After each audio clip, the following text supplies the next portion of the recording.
A letter from Mr. Long. Dear friend, as you know, the other professors and I will soon be leaving on our mission. I was preparing to pack for the expedition when I realized I had completely forgotten the souvenirs I meant to give you, Mr. Frey and Hagrid. It's rather embarrassing. Perhaps the peace of returning to Hogwarts, combined with the fatigue from our long journey, made it slip my mind. In any case, if you have time, do stop by my tent. Hi. Hey, Shorin. Still packing for the expedition? Ah, friend, thank you for coming. Here. It's from Baby Dragon's latest shed. I'm not sure what one needs while studying at Hogwarts, but I thought you'd appreciate something from her. Makes for a rather good bookmark. Wow! This is the best gift, Shorin. I'll treasure it, I promise.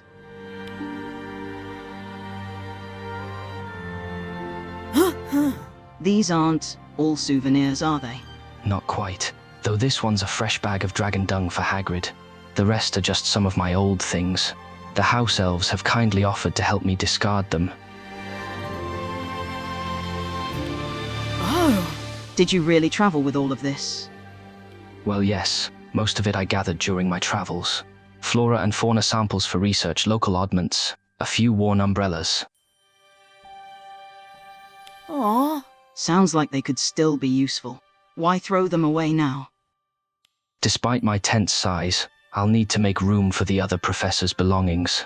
Best to clear some space ahead of time.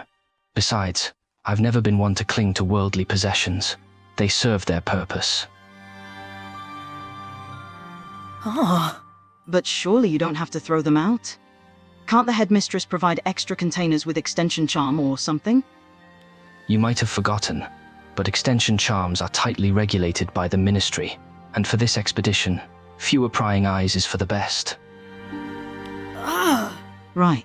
I suppose you wouldn't want to risk poachers tracking you down. I'm just being cautious. That said, I'm sure some of your professors are carrying a bag or two the Ministry doesn't know about. Even so, it seems a shame to discard everything you've collected. Can you hold off a bit? I'll ask around and see what everyone's packing. And if someone's got spare room, I'll be right back.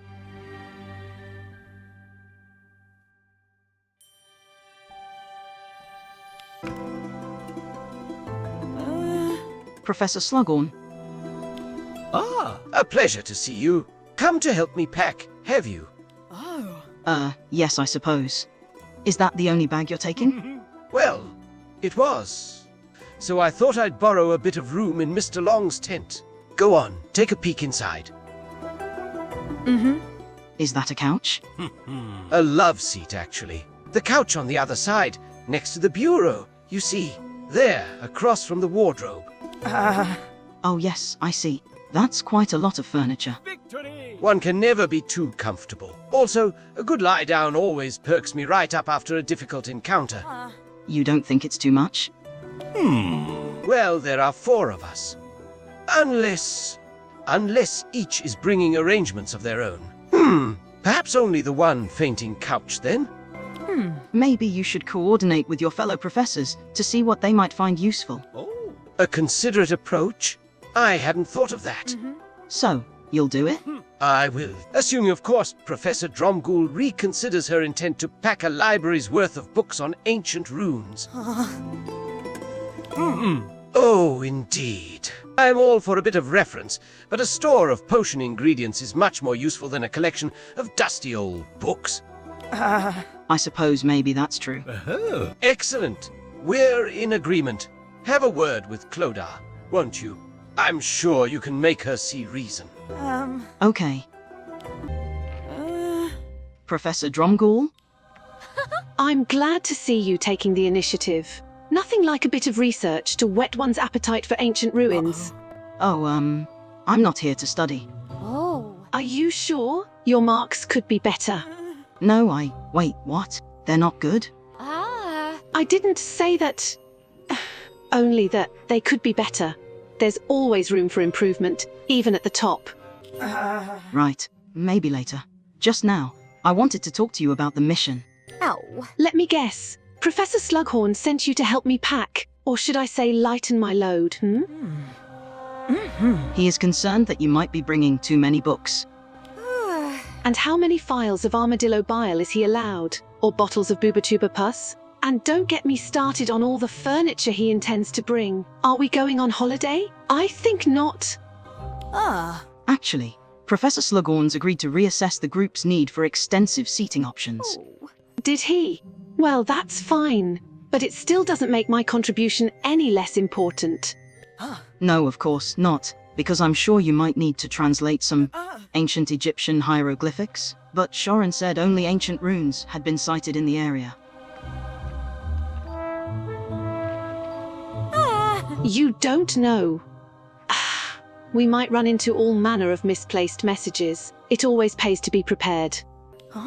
Absolutely. But there is such a thing as too much information, and you already know so much. I'd wager your instincts will serve the group better than a box, or 6, full of books.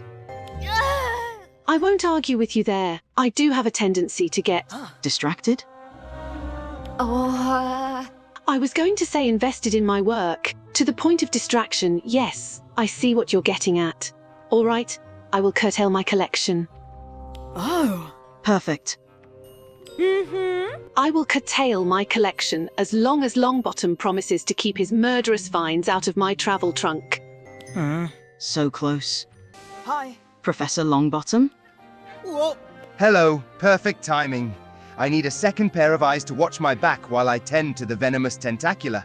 They've been rather feisty today. Sure, no problem. Does that mean you are planning to take some with you on the mission? No, they're not much for traveling.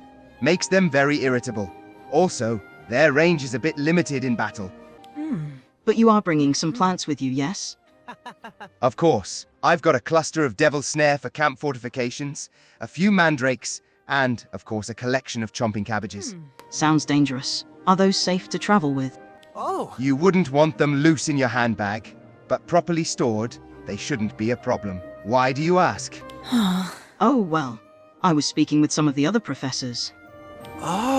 Let me guess. Professor Slughorn is worried the cabbage might chomp on his couch? Or is it Professor Dromgool's precious tomes? Actually, I think they're more concerned for their own well-being. Tell them there's nothing to worry about. I know what I'm doing. Of course, of course. But, well, it's just... Go on then, spit it out. I can take it. I'm sorry. You're all such brilliant professors. It feels wrong to, criticize. It's all right. Standing up for what you believe in, even if it means speaking truth to someone who doesn't want to hear it, is always the right thing to do, even if they're a friend. Of a professor? Yes, even then. I suppose you're going to tell me I'm going overboard with the ferocious flora. Actually, I think you need to speak with your fellow professors to explain why you're bringing them. I'd imagine my fellow Hogwarts professors don't need me telling them how to avoid being bitten by an agitated chomping cabbage. Unless, of course, said cabbage ends up near certain types of dragon feed. Right. I see. This feels worse than starting over. I can't exactly go back to Sharon and suggest he himself might need to reconsider some of his supplies. Hi. Mr. Weasley? I'm surprised to see you here. Checking out the competition, I suppose. Oh, yeah, well, no. More like reliving fond memories. I spent a lot of time in this shop when I was in school. Nothing like a good prank to lift the spirits, so to speak. That does sound lovely. I'd even settle for being the butt of one of Robin's tricks, to be honest. Study's not going well. It's not my studies, it's the professor's. I don't suppose you know how to show 4 people the best way to prepare for a mission, when they all have different ideas about what's essential for success? What class are we talking about? Because that doesn't sound like any lesson I remember. It's not a lesson, it's hard to explain. Suffice to say, there's camping involved, and no one's on the same page with regard to what they should pack. Camping. I did a bit of that once. Spent months on the road with my best mates, looking for something important, and staying out of sight. Mr. Weasley? Sorry, zoned out for a bit. Worst thing you can do when you're camping with mates is not speak up. If no one says what's bothering them, everyone starts second-guessing everything. Not worth losing friendships over, if you ask me. Uh-oh. That sounds quite serious. Can it really get that bad? Aww. You never know what'll happen on a trip. I didn't, anyway. Packing's the easy part, though. All you need is a beaded bag with an extension charm. One little bag carried everything Harry, Hermione and I needed. The trick's putting it all in neatly. Ah. Wait, are you saying you carried a beaded bag while camping? Not exactly. But I reckon I could talk to everyone about camping. Might help with your situation. Sounds like a case of good intentions gone a bit sideways, yeah? Whoa, that's a pretty good guess, Mr. Weasley. Why not invite everyone to the Three Broomsticks? Good place to hash things out and have a pint. That's not a bad idea. They can work out their differences over a butterbeer. Sure, or maybe something stronger. Thanks, Mr. Weasley.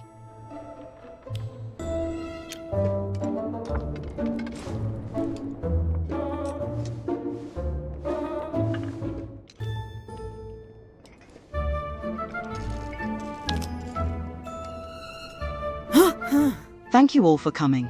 I've chatted with each of you individually, but I thought you might have more luck finding common ground if you came together. With regards to packing, I mean. Correct. We must not be at odds in any part of the mission, or we risk failure. Oh, surely the contents of my travel bag will not determine the outcome of our adventure. Oh, then you won't mind making room for my research. Perhaps you could swap out the four-poster bed for a simple cot. No one's suggesting we can't bring what we need. We just need to avoid packing things that react badly when placed together, like my very useful plants. And, say, Professor Long's dragon feed. I didn't realize my dragon feed was up for debate. Surely there's a way to solve this. I've actually found someone experienced to help us. I'm sure most of you know them already. Mr. Ron Weasley. All right, everyone. Woohoo! And Ms. Hermione Granger.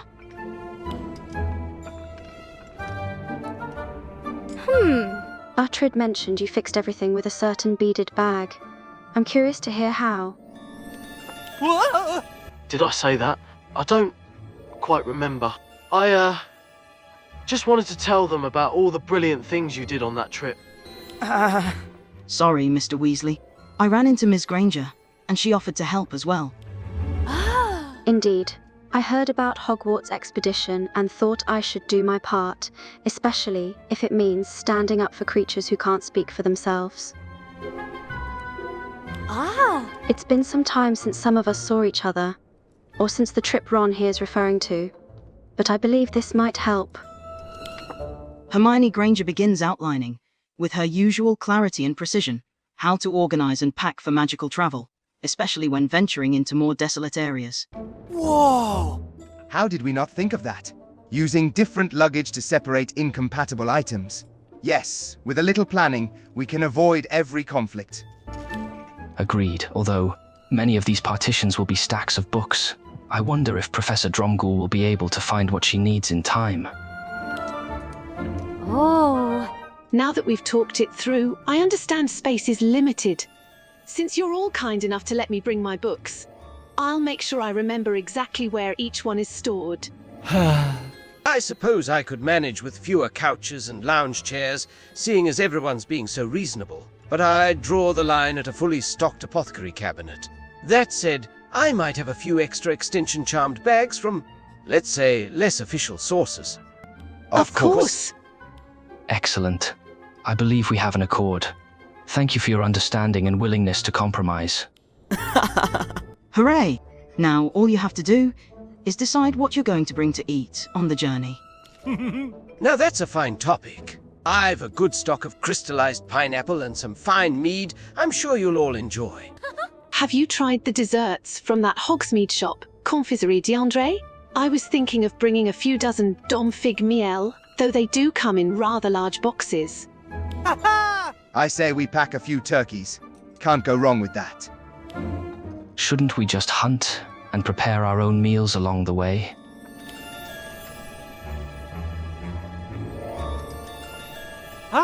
Speaking of preparing food, take it from me, skip the mushrooms. Hermione cooked up a stew once that put me off fungi for good. I don't think you're helping, Ron. Why did I open my mouth? Thank you for watching until the end, friends. I hope this kind of content helps you delve a little deeper into the season's storyline, filling in some of the gaps the developers left unexplored. Thank you for watching. Don't forget to subscribe for more content, and we'll see you in the next episode.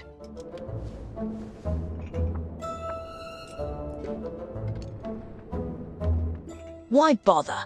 No one likes this season. They fooled us for not showing magical creatures or new lands. Patience, my friend. Patience.